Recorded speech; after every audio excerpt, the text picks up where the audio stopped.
Tin কিনে রাখছিলাম, কিন্তু আসলে আপনার টিন আইনা লাগাইতে পারতেছিলাম না। তো আজকে আলহামদুলিল্লাহ থরের ঘরে টিন লাগাইলাম এবং সব টিন খুলে ফেলছিল। ছোট ছোট টিনের টুকরা আসলে আমার প্রত্যেকটা মনে করেন আপনার খাঁচার উপরে দিয়ে রাখছিল ওনারা, যে কারণে আলহামদুলিল্লাহ আমার কোনো কবুতরের কোনো সমস্যা হয় নাই। তো থরের ঘরে ঢুকে দেখলাম যে আপনার একটা কবুতর তার নিজের বাচ্চারই শরীর থেকে পশম খায় ফেলছে। ভাই আমি যখনই কবুতরকে খাবার দিতেছি রিসেন্ট ডেজে থরের কবুতরগুলো দেখতেছি আমার খাবারের মধ্যে পটি করতেছে। আসসালামু আলাইকুম দর্শকবৃন্দ, কি অবস্থা সবার, কেমন আছেন আপনারা? আপনাদের সবাইকে আমার নতুন একটা ভিডিওতে স্বাগত। দর্শকবৃন্দ, আজকে ভয়ানক একটা দিন কাটাইলাম, কারণ আজকে আসলে সকালবেলা আপনাদেরকে গতকালকে দেখাছিলাম যে আমার থরের ঘরের টিনের অবস্থা ভয়ানক খারাপ।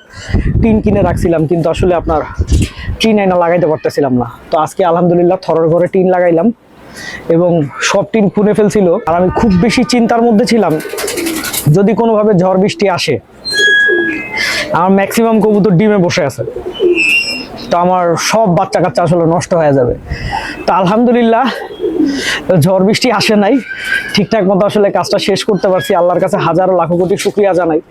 কাজটা অনেক চ্যালেঞ্জিং ছিল, কারণ হচ্ছে একে এত বাচ্চা আছে, এর মধ্যে আমার আগে মনে করেন থরের ঘরটা ছিল হচ্ছে আপনার এই টিনটা লাগানো ছিল কাঠ দিয়া, তাল কাঠ দিয়ে লাগানো ছিল। তো এইবার লাগালাম হচ্ছে অ্যাঙ্গেল দিয়া, তো যে কারণে তাল কাঠ সব খুলে ফেলতে হয়েছে, অ্যাঙ্গেল করছে, ঝালাই করছে।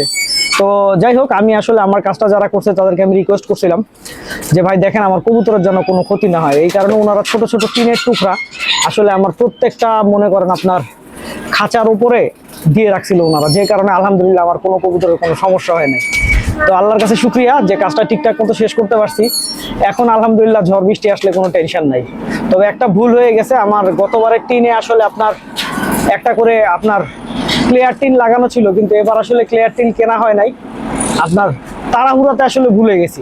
যাই হোক, যে কারণে আসলে ক্লিয়ার টিন লাগাইতে পারলাম না, যে কারণে দিনের পর্যাপ্ত যে রোদের আলোটা এটা আসলে কবুতর আসলে পাবে না। এখন আসলে আমার কিছু করার নাই ভাই, আমি অপারক। আর এইদিকে একটা ইনসিডেন্ট আসলে আমার মনে করেন থরের ঘরে ঘটছে, সেটা হচ্ছে যে লাস্ট রিসেন্ট ডেজে কবুতরের যত্ন খুব কম নেওয়া হয়েছে, যে কারণে আসলে গ্রিড খুব একটা দিতে পারি নাই। তো থরের ঘরে ঢুকে দেখলাম যে আপনার একটা কবুতর তার নিজের বাচ্চারই শরীর থেকে পশম খায় ফেলছে। তো জিনিসটা দেখে খুব খারাপ লাগলো, কিন্তু খারাপ লাগে আসলে কিছু করার নাই, আসলে সাথে সাথে ব্যবস্থা নিতে হবে। তো আপনারা ব্যাপারটা হচ্ছে যারা অনেকদিন ধরে কবুতর পালতেছেন তারা তো পালতেছেনই, যারা নতুন কবুতর পালতেছেন তারা আপনারা অনেকেই গ্রিড চিনেন না। তো এইটা হচ্ছে গ্রিড। তো আমি আমার সব কবুতরকে গ্রিড দিলাম এবং আলহামদুলিল্লাহ গ্রিড দেওয়ার পরে আমার প্রায় সবগুলা কবুতর পাগলের মতো গ্রিড খাওয়া শুরু করলো। আর আপনারা এইটা সিনিয়র পালকরা খুব ভালো মতো জানে, আমি তো নিতান্তই ক্ষুদ্র একজন কবুতর পালক।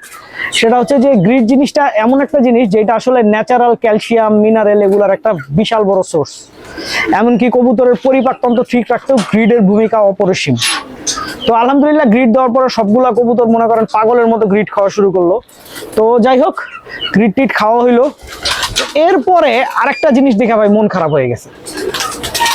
ভাই আমি যখনই কবুতরকে খাবার দিতেছি রিসেন্ট ডেজে থরের কবুতরগুলো দেখতেছি আমার খাবারের মধ্যে পটি করতেছে। এটা একটা বিগ প্রবলেম ভাই, এটা একটা বিগ প্রবলেম। তো আপনাদেরকে একটা কথা বলবো, সেটা হচ্ছে আপনারা যারা আসলে থরের ঘরে আপনাদেরও যারা সেম সমস্যা হইতেছে, আপনারা একটা কাজ করবেন, সেটা হচ্ছে যে যখন কবুতরের খাবারটা তুলবেন তখন খুব দেখে শুনে খাবার তুলবেন।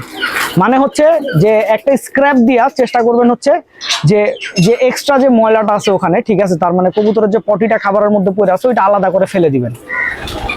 যদি আলাদা করে ফেলে দিতে পারেন, তারপরে মনে করেন খাবারটা থরের ঘরের খাবারটা একটু শুকায় নেবেন, তারপরে কবুতরকে দিবেন, তাহলে আলহামদুলিল্লাহ কবুতরও ভালো থাকবে, এমনকি খাবারটাও ফ্রেশ থাকবে।